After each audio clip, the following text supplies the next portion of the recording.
Artwork that offended some men has been removed from the walls of a local courthouse. But tonight, a women's advocate is calling that a mistake and saying the artwork was educational. King 5 South Bureau Chief Drew Mickelson has seen that art, and he joins us live with the story. Drew?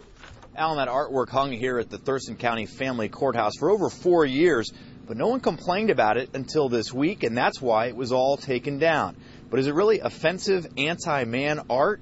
You decide. One of the posters asks, how can such a God-fearing man have such a husband-fearing wife? Another features a pregnant woman and reads, her child will be a first-generation American and quite likely a third-generation wife-beater. I think it basically speaks volumes of the bias that goes on in that court of ripping fathers and children apart from each other. Jamie Powell and Bruce Fisher recently lost divorce battles in the Thurston County Family and Juvenile Courthouse.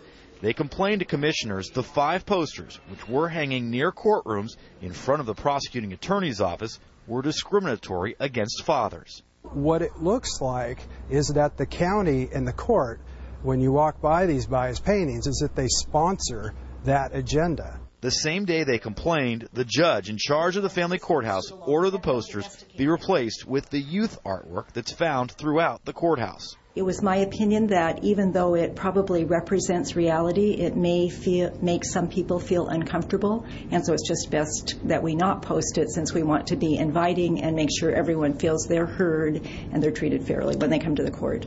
Our courts are supposed to protect victims, and victims of domestic violence are predominantly women. The executive director of Safe Place, a Thurston County domestic violence shelter, says removing the posters was a mistake. The problem is the issue of domestic violence requires courage, and it requires courage to educate the community. And these posters were doing that. At the bottom of those posters, there's a small phone number for the National Domestic Hotline, or National Domestic Violence Hotline, that is. We talked to a spokesperson there, and they said that they did not produce the posters and they do not condone that type of messaging. Live in Tumwater, Drew Mickelson, King 5 News. Thank you very much, Drew. The 2 fathers who complained about those posters also accused Thurston County of having biased anti-father messages on the county's website.